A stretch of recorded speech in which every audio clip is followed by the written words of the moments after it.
He is one of my favorites, and I'm not just saying that because he's sitting there waiting on hold. He personally eyeballed the Astros, calling game one of the ALDS on MLB Network between the Sox and the Astros alongside Jim Cobb. He is Bob Costas here on the show. How are you, Bob?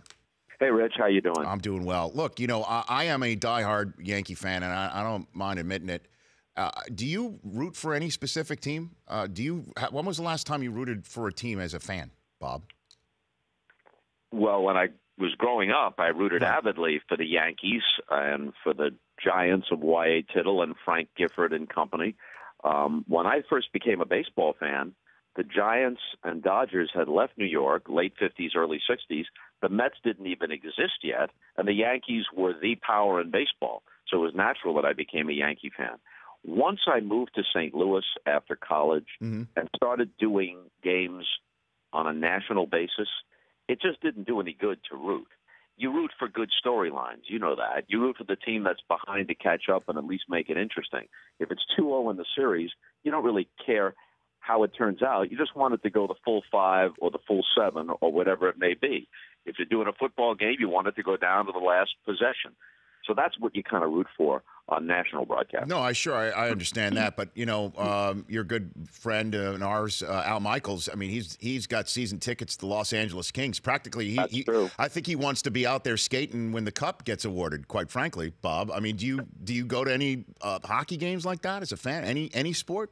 Just figure that out. I go to games. I go to games as a fan. I don't have an intense rooting interest, except in St. Louis for the Cardinals, because my kids grew up in St. Louis as Cardinal fans. And when the Cardinals were in the World Series in 2011, when they won it in miraculous fashion, or in 2013 when they lost to the Red Sox, on those kinds of postseason runs, if I'm in St. Louis and I'm at a Cardinal game, of course I'm a Cardinal fan. I'm surrounded by friends and fellow St. Louisans who are rooting for the Cardinals. Yeah. So, yeah, that would be my one attachment. But it doesn't get in the way. If I'm calling a Cardinal game on national TV, it doesn't get in the way. No, I wouldn't. I just was wondering about you as just a fan, just punching a ticket, going and grabbing a beer or grabbing a popcorn or something, just sitting there, just like because Al is nuts about his LA Kings, no doubt about that. In terms of the excuse that we had heard from Dusty Baker, where does a pitcher that might have been scratched due to mold rank for you, Bob, in the annals? Well, there have been people who threw their backs out pulling on their cowboy boots. And it seems to me that an inordinate number of athletes have kitchen accidents. Before the Super Bowl or before the World Series, you shouldn't really be whipping up an omelet or carving a turkey. But it seems that there's an inordinate number of household and domestic mishaps that occur to athletes, often on the eve of very important games. And then he looked like Jordan with the flu. I mean, he was something else, Bob. What do you think about a Game 5 that's tonight in the nation's capital here? Well, as last night proved in Cleveland, one baseball game is so different, not only from one football game where there is only one each round of the playoffs, but even a single NBA game or a single NHL game, if you have a hot goalie, I guess. Maybe you can say one team over the other. It makes solid sense. But if you've got two teams good enough to make it to the postseason and you're playing one game, other than the small edge of being in your home ballpark and batting last, there isn't all that much to choose from. Almost anything can happen in a single baseball game. And that was proven when the Yankees came back from 0-2 and beat the team that might, by season's end, have been the best team in all of baseball. They came in hottest. They had the best second half. They were the best team in all of baseball, the Indians were. And then the Yankees blew game 2, and they went up 2-0, and they were as good as declared dead. And they not only come back and win 3 straight, they beat the likely Cy Young Award winner Corey Kluber on his home field in Game 5, so go figure. So anything can happen in a single game. And then we should see who the Dodgers play, I guess, when it's all said and done, obviously, when Game 5 is done. In terms of, what we have seen from the Dodgers, what do you think makes them so good, Bob? What do you think? Well, the guy at the top of the rotation, Kershaw, even though his postseason history doesn't match his regular season history. His regular season history truly makes him one of the greatest pitchers in the history of baseball. Not just a Hall of Famer, one of the greatest pitchers in the history of baseball. But his postseason history doesn't match that. Maybe he can begin to turn that around this October. But you got the guy at the top, and then you got the guy at the back. Kenley Jansen is one of the 2 or 3 best closers in all of baseball. And their lineup has become more and more formidable. You know, you add a young Seager and Bellinger to the mix, and Justin Turner, who was just a guy when he was with the Mets and other places. Now this guy is a tremendous force in the middle of their lineup. They can score runs in bunches, and they can score them in a variety of ways. And it seems to me that Dave Roberts is a nice, steady hand at the helm. When they were winning 43 of 50, he wasn't over the moon. When they were somehow losing 16 or 17, he wasn't on a ledge somewhere. This could be the year that they break through for the first time since '88. And then you personally eyeballed the Astros. What do you think makes them so good, Bob? Well, again, you're talking about a young core. Altuve is only 27, and yet he's been in their organization since they signed him out of Venezuela at age 17. Correa was the first draft pick after Jeff Lunau took over the organization. Alex Bregman was also an early first-round pick.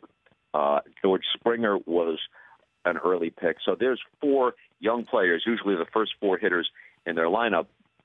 And then they were smart enough to sprinkle in some veteran presence, not just because of what they can contribute on the field, but because of what they can mean in the clubhouse.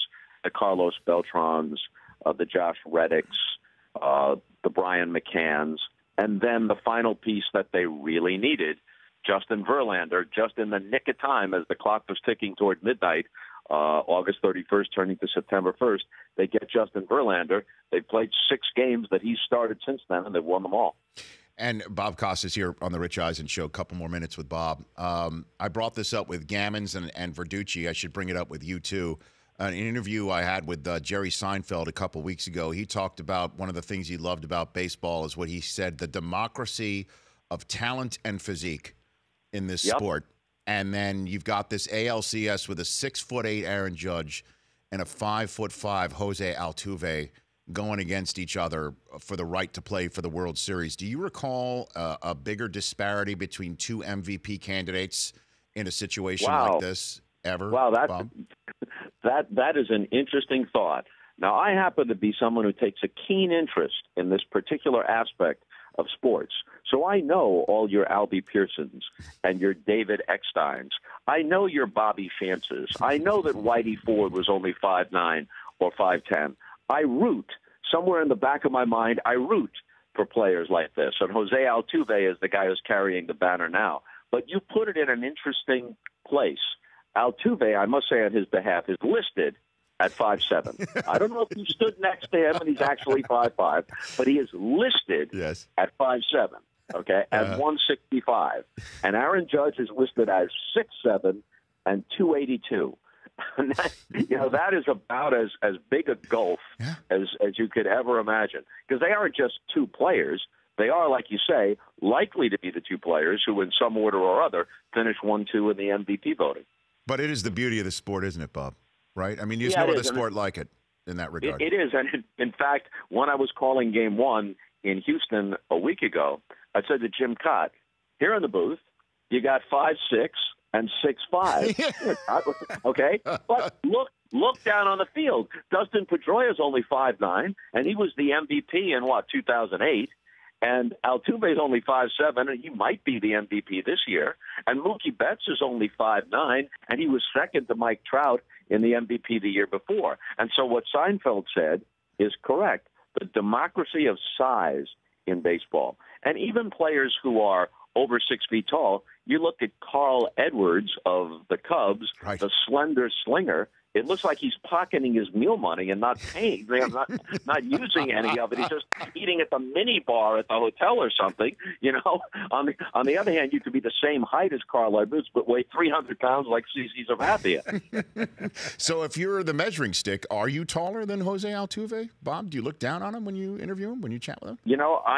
It's an eye-to-eye thing. We've never truly stood back to back. But if we do, I'm going to demand that he takes off the spikes. 'Cause I'm not wearing lifts. Well, are you in loafers? Penny loafers? Do you have the penny? I mean, it's got to be a fair situation, right? Right. I think the way to go is you just remove your shoes and you go in your stocking feet. What I'm afraid of is, and I don't want to find this out, I always used to say, because I'm an honest man, you'd go to the doctor for the yearly physical, and it was always like 5'6" and 5'8". So you round that off, and I always said 5'7". Sure. As you get older, you might lose a fraction of an inch. I think honesty may cause me to round it down to 5'6". But 5'6" and 6'5" sounded funnier than 5'7" and 6'5". So that's why I said it that way with Cott. Hey, you're all about the good TV, Bob. I mean, that's why you have all the Emmys. Before I let you go, what do you think would be the most entertaining World Series matchup based on the teams that are still alive as we chat? You do not have a team still alive that doesn't have a great story, compelling players, interesting managers. It's all good. The biggest TV thing would be Yankees-Dodgers, no question about that. But you can't sell the Nationals, the Cubs, or the Astros short. I'm not dodging the question. Sure. But they all have really interesting stories in how the teams were built, in who their stars are. A.J. Hinch is not a national figure, but he's a 43-year-old manager who really knows what he's doing. And I think if he ever got to the biggest national stage of the World Series, he'd come across very well, and people would take a liking to him. Who doesn't like Dusty Baker? Joe Madden, in his own way, has been quirky and successful and really interesting in both Tampa and in Chicago. The Yankees are the Yankees, and it's been a long time for the Dodgers. And here would be the irony. How about if the Dodgers win the World Series the first year that Vin Scully is not broadcasting the game? There's something wrong with that, isn't it? Isn't there? I agree with you, Bob. It's amazing. Like Stan Musial retired in 1963, and the Cardinals won the World Series in 1964, and they hadn't won it since 1946 when Musial was a kid. That's just not right. Well, I feel the same way about Mattingly. He leaves in '95, and then the Yankees go on that Tory run for the ages as soon as he retired. Perfect example. Bob, great chat, as always. Take care. All right, Rich. See you soon. Take care. You bet. That's the one and only Bob Costas. The Rich Eisen Show, weekdays at noon Eastern on radio stations across the country and audience. If you like that video, be sure to download our app. Don't have any memory on your phone? Let's start to delete some of those slow-mo videos you have. And you know which ones I'm talking about.